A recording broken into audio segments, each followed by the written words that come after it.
জাতিসংঘ সাধারণ পরিষদের অধিবেশনে যোগ দিতে প্রধান উপদেষ্টা ডক্টর ইউনূসের সফর সঙ্গীদের স্বাগত জানানোর পাশাপাশি বিক্ষোভের ঘটনা ঘটেছে। বিএনপি নেতাদের শুভেচ্ছা জানিয়ে মিছিল হয়েছে, তবে এনসিপি নেতাদের প্রতি ক্ষোভ ঝেড়েছে আরেক পক্ষ। এমনকি দলটির সদস্য সচিব আক্তার হোসেনের উপর হামলার ঘটনা ঘটে। এ ঘটনায় হামলাকারীকে গ্রেপ্তার করা হয়েছে। এনসিপি বলেছে এতে প্রমাণিত হয়েছে আওয়ামী লীগ সন্ত্রাসী দল, তাদের নির্বাচনে অংশ নেওয়ার কোনো অধিকার নেই। জাতিসংঘ সাধারণ অধিবেশনে যোগ দিতে প্রধান উপদেষ্টা ডক্টর মোহাম্মদ ইউনূসের সফর সঙ্গী হিসেবে নিউ ইয়র্কে পৌঁছানোর পর জন এফ কেনেডি বিমানবন্দর থেকে বের হলে বিএনপি মহাসচিব মির্জা ফখরুল ইসলাম আলমগীর ও হুমায়ুন কবিরকে স্বাগত জানিয়ে মিছিল করেন স্থানীয় বিএনপির নেতাকর্মীরা। সঙ্গে ডক্টর ইউনূসের পক্ষেও স্লোগান দেন তারা।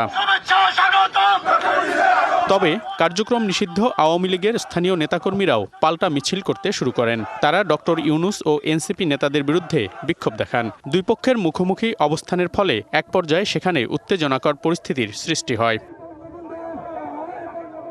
একই সঙ্গে বিমানবন্দর থেকে বের হওয়া এনসিপির সদস্য সচিব আক্তার হোসেন ও আরেক নেতা তাসনিম জারার প্রতি ক্ষোভ প্রদর্শন ও হামলা চালানো হয়। আক্তারের উপর হামলার ঘটনাও ঘটে। তবে স্থানীয় প্রশাসন ও বিএনপি নেতারা তাদের সেখান থেকে বের হয়ে যেতে সহায়তা করেন। পরে এনসিপির নেতাকর্মীরা একত্র হয়ে সেখানে বিক্ষোভ প্রদর্শন করেন।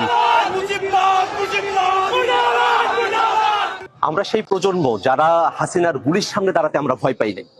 অতএব কারো ভাঙ্গা ডিমে আমাদের কিছু যায় আসে না, বরং এই ঘটনার মধ্য দিয়ে আবারও প্রমাণিত হয়েছে যে আওয়ামী লীগ একটি সন্ত্রাসী সংগঠন। নায়াসিনামাইড ও স্যালিসাইলিক সমৃদ্ধ লিলি ফেস ওয়াশ যা ফেসের ডেড স্কিন সেল দূর করে দেয় দ্বিগুণ ফাস্টার ব্রাইটেনিং।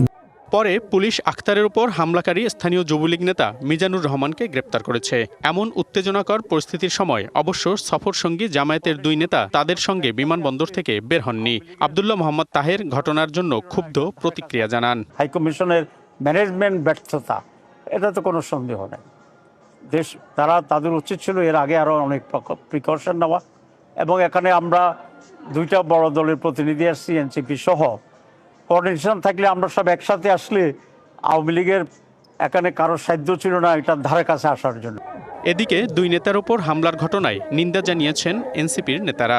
সামাজিক যোগাযোগ মাধ্যমে এই ঘটনায় ক্ষোভ প্রকাশ করেন তারা। আর মঙ্গলবার দুপুরে বাংলা মোটরে দলের কেন্দ্রীয় কার্যালয়ে সংবাদ সম্মেলনে আহ্বায়ক নাহিদ ইসলাম বলেছেন, নিউ ইয়র্কে হামলার ঘটনায় আবারও প্রমাণিত হয়েছে আওয়ামী লীগ একটি সন্ত্রাসী দল। সরকারের ভিতর থেকেই এই মদতগুলো দেওয়া হচ্ছে। সরকারের এবং প্রশাসনের বিভিন্ন স্তরে যে ফ্যাসিবাদের দোসররা রয়েছে তাদের ইন্ধনে, তাদের সহযোগিতায় এই ঘটনাগুলো ঘটছে।